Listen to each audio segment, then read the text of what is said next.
We used to compare the strength of our democracy to communist dictators. That's what we're dealing with right now, Donald Trump. So do you guys know how far gone you have to be a neoliberal capitalist, where they legitimately believe that the guardrails of their society will be protected by the goodwill of the capitalist class?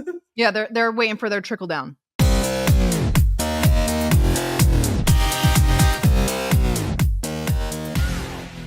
I saw this earlier today. Like Zohran, he was just talking about how, I had no plans to decrease the budget in NYPD. I'm gonna keep their staff the exact same. You know what I'm gonna cut though? I'm gonna cut the Department of Education. Here it is. I don't have time to do a segment on this today because I already did a lot of I told you so segments on Zohran, so I don't want to be a dead horse.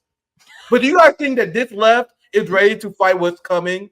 Zohran Mamdani in the New York Times says he will keep the NYPD staffed at 35,000 officers, and the budget that he will cut is the Department of Education. Yeah. You can't make this shit up.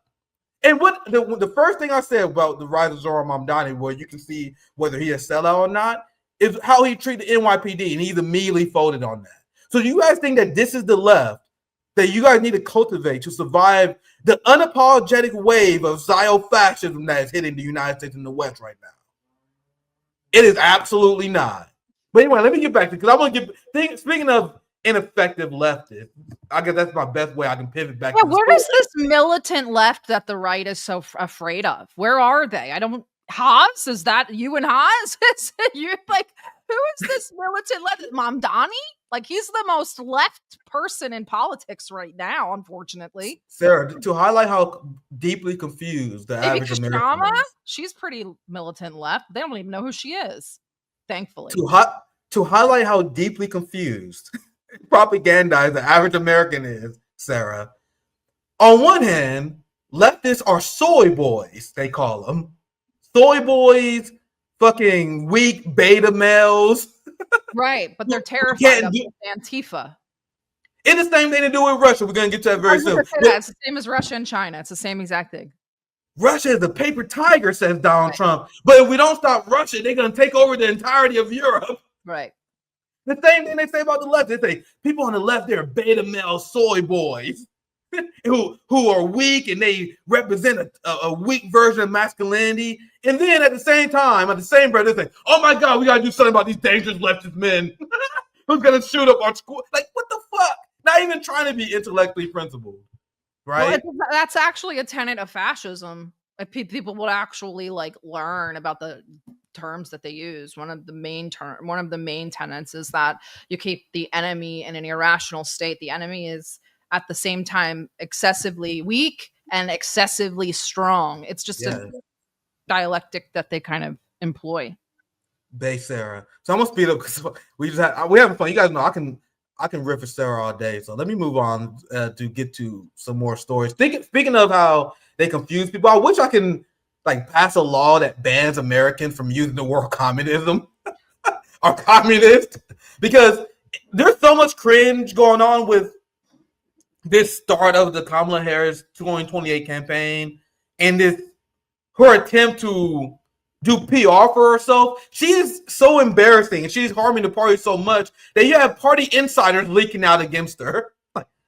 She is pretty horrible. She's a horrible human and just a horrible politician. Like, usually horrible humans make decent politicians. She's a bad politician. She's not even good enough to be called a sociopath or a psychopath. She's just a moronic. It's very sad.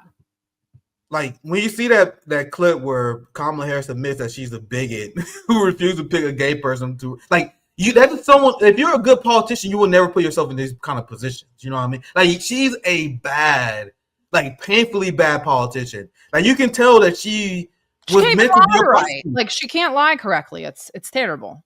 Yeah, you can tell she's meant to be a prosecutor. Like, she made her rise to fame when she was grilling Brett Kavanaugh. That's when she became a political celebrity. I got a long memory. I got a long ass memory. A lot of people don't remember. That's when she hit the national spotlight. They used the Brett Kavanaugh trial, and then she was on the stage. I don't know if you guys remember this, but she was grilling the fuck out of Brett Kavanaugh. And she had all these amazing clips that liberals love because she is a prosecutor. So when she's grilling someone like Brett Kavanaugh, Like whenever she's on the prosecutor offensive, she looks good. Like I'm not talking about like what I'm looking for, but I know what the American people are looking for. Like she sounds sharp. She was grilling Brett Kavanaugh on every point. Like she sounded like a competent female black prosecutor. You know, liberals love fucking black prosecutors. Mm-hmm. But being a good prosecutor, being able to grill someone like Brett Kavanaugh does not translate towards being a good politician. And you can tell that she was never able to make this leap, even though she was handpicked by the establishment because she has the looks, she had the resume that liberals love. Like she was supposed to be the next Barack Obama,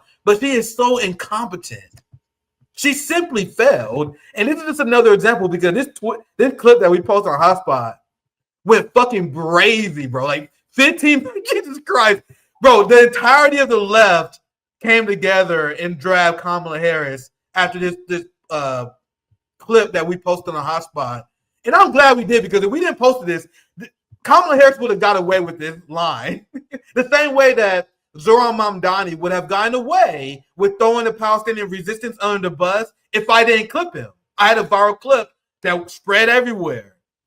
And the same with the Democrats, you need media people on the left to call these people out on this bullshit, or people will never see this. But let's get to it, because this is the anti-intellectualism that the Democratic Party fully embraced, because their messaging going to the midterm, Sarah, is to paint Donald Trump as a communist dictator.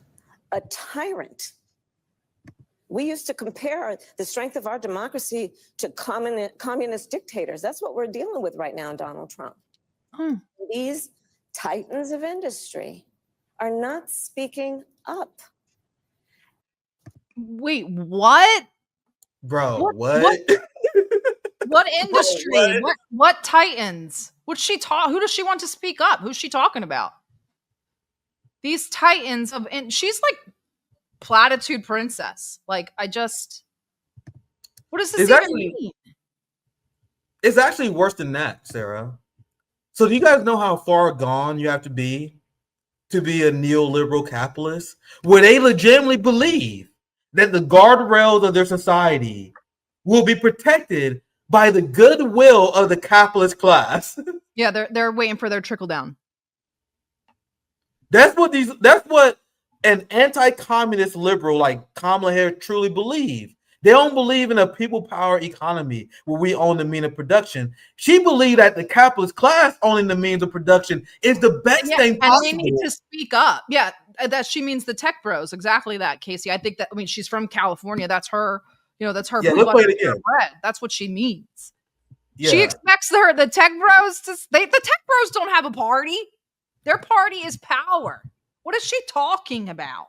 Can you understand? Can you imagine being that fucking far gone that you believe that the titans of fucking industry, the capitalist class, gives a fuck about? Been since even if she just started watching in January, you'd be able to see who's pulling the strings. They are speaking up, Kamala. They're doing whatever the fuck they want. The titans of industry. Like, what are we talking about? This is like we're back in like the Monopoly Buster era. Like, let's play it again. A communist tyrant. dictator. We used to compare the strength of our democracy to communist dictators. That's what we're dealing with right now, Donald Trump. And these titans of industry are not speaking up. And this is what Walmart. Who's the titan of industry that's supposed to speak up for this corruption? She thinks Bill Gates. Bill Gates. Bill Gates who's trying to topple the Taliban again? Like, what? Don't you know George Soros is going to save our democracy, Sarah? I don't understand. Like, what she thinks is going on. Like, who does she think is in control? Like, was she not around for those 4 years? Because they were controlling her administration too, just not this large of a degree. Do you guys see how much her AIPAC handler husband completely broke her brain? Yeah. she think people like the AIPAC donors are going to save the United States. Yeah. Look, this is a common thing. Like, you guys think Kamala Harris has a unique thought? This is what most prominent Democrats say. They believe that the titan industry should be the guardrail. This is the quote that Kamala said. This is insane. So we understand, we know that fascism is a tool that the capitalist class uses when the working class, in a democratic way, rises up and challenges their authority. So they had to rely on fascism, which is the merging of the corporation and state. Many people will say that, but why is the state and corporation merging? They're merging in order to engage in class war. Fascism is state-mandated class war. Yeah. We all understand that because capitalists will quickly side with the fascist system because they know the fascist system will protect their profits against a rising left. Literally saying that right there. I mean, let's pretend in a perfect world Kamala knows what she's saying. She's probably just calling Donald Trump a communist because calling him a fascist would, I mean, she would do the same exact thing in his shoes. So also because you have to understand these people are always engaged in class war, and at no point are they relenting. So she's not even attacking Donald Trump.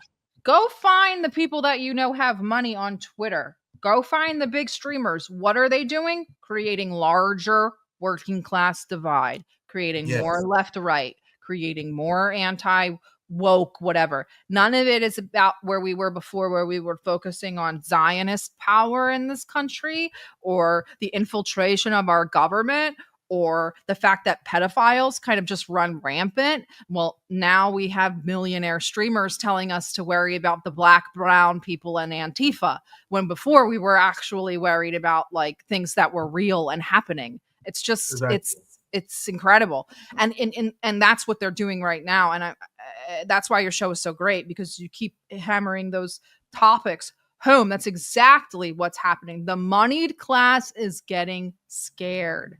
They're getting scared. Yeah, so they wage class warfare at all time, because when Kamala calls Donald Trump a communist dictator, that is not her attacking Trump. That is her attacking the left. You guys understand? At all times, Democrats and capitalists are attacking the left. Why do you guys think both parties constantly call each other communists? Yep. That's the point. And to show just how crazy Kamala Harris is, and the people around us, I have a memory that lasts longer than one fucking election cycle, unlike most Americans. Yeah, they because really don't. Donald Trump just went to the UN and he attacked the UN, and liberals and Democrats like, oh my God, this is unprecedented.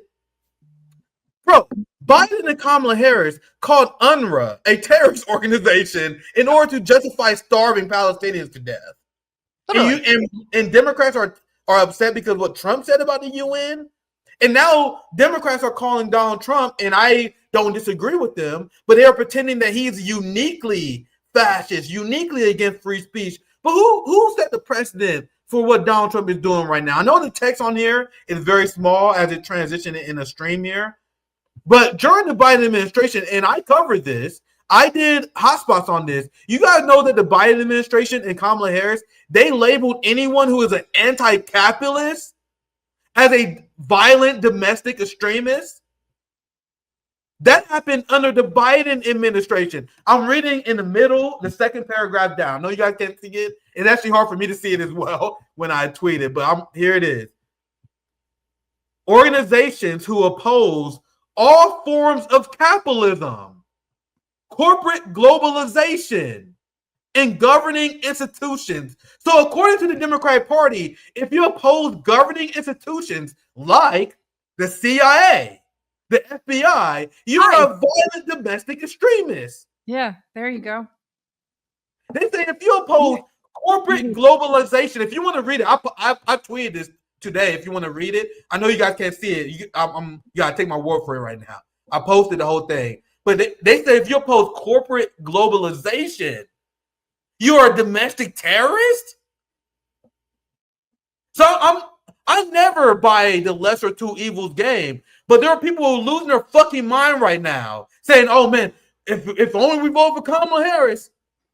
They laid the foundation for everything that Donald Trump is doing. Why do you guys think Kamala Harris is attached to the titans of industry? This is going back to fascism. This is Biden implementing fascism. And I don't, you guys know, I can't stand these motherfuckers. What do you call people who organize within a fascist structure? What do you call someone who organizes within a fascist party? If you guys don't understand why despise Zohran Mamdani and the Bernie Sanders code. A person who organizes within a fascist party is a fascist.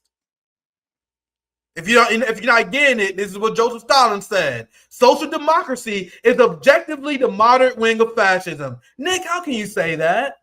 Oh no, maybe because Zohran Mamdani said he's going to use the NYPD to crack down on anti-Semitism in an era where Zionists are using that to crack down on criticism of Israel.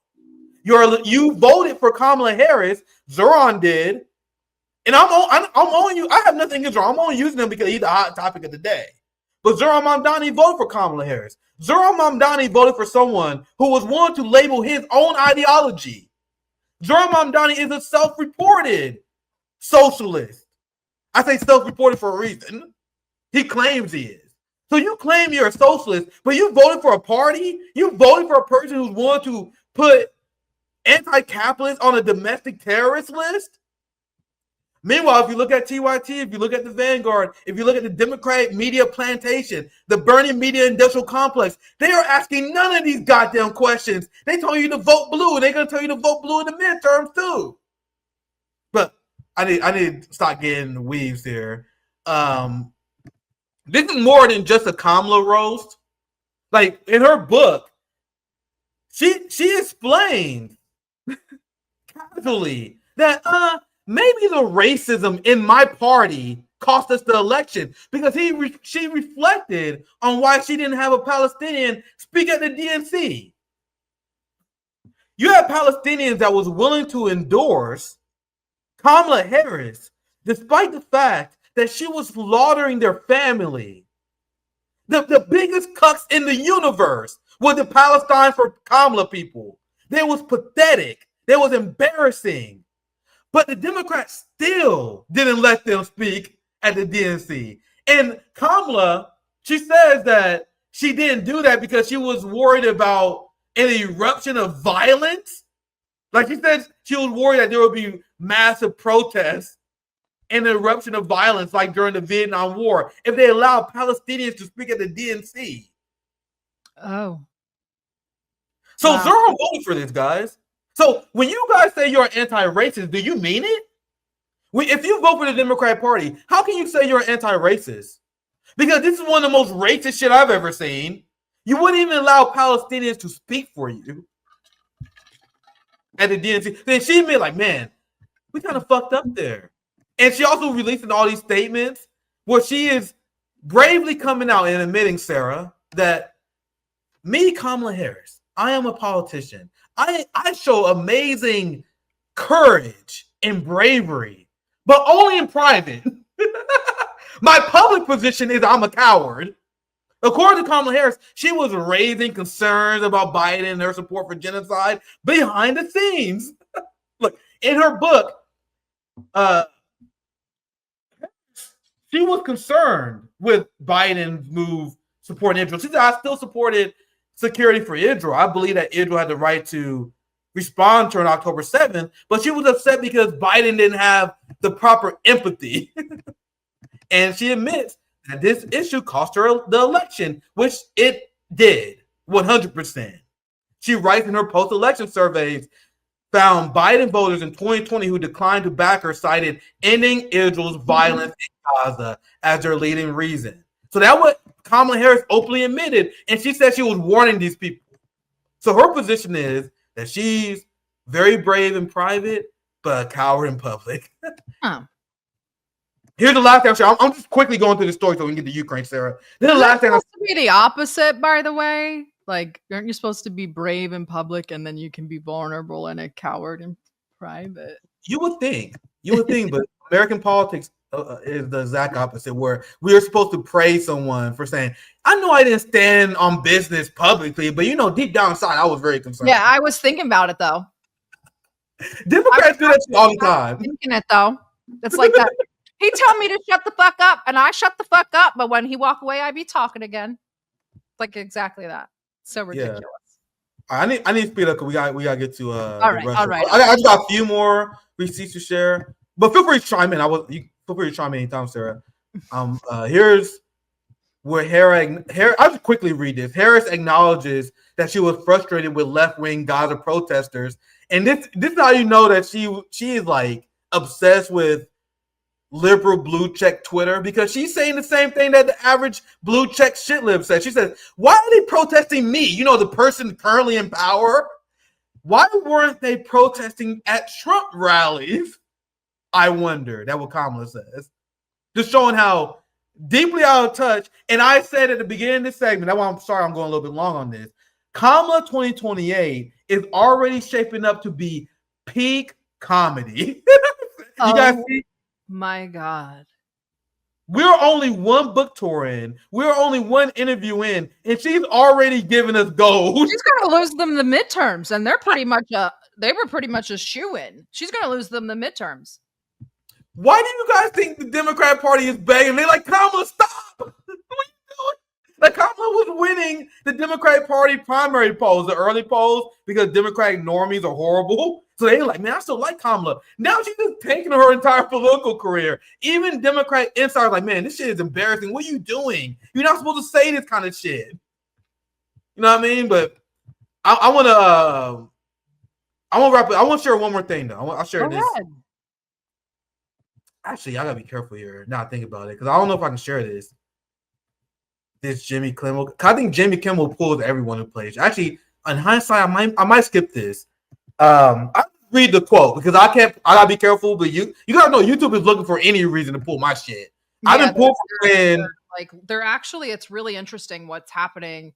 And just because we touched on a little bit earlier when I was talking about these floodgates that are open and this repetition, they're unbanning all the people. Not that I disagree, but they're unbanning all the people that got banned during COVID era. Now that does not just include anti-vaxxers. That's going to include all the conspiracy theorists, all the Q people, and all of the et cetera that all usually happen to be on the right. It's very interesting that these floodgates are opening, and they are looking for reasons to ban we don't know people like yourself.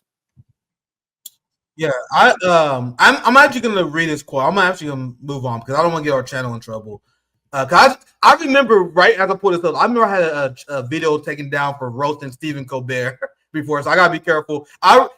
Jake Tapper, a guy who called for and supported the censorship of pro-Palestinian journalists, by the way, and activists. He supported the college crackdowns on Palestinian protesters, said that Jimmy Kimmel being pulled from air was the most direct infringement of free speech by our government in my lifetime. And I really wish I can play this fucking. They really live in like an alternative universe. They really, really do, these people. They're crazy people, Sarah. Like, you gotta see how their memory lasts exactly one election cycle. That's the entirety, that's the length of their memory, because I covered this before, how our friend Sam Husseini, friend of the show, friend of RBN, he was arrested. And this is one example. He was arrested for asking tough questions about Gaza by the Biden administration. And now Democrats are pretending that Donald Trump is uniquely attacking free speech. You guys see how the duopoly mind is worthless?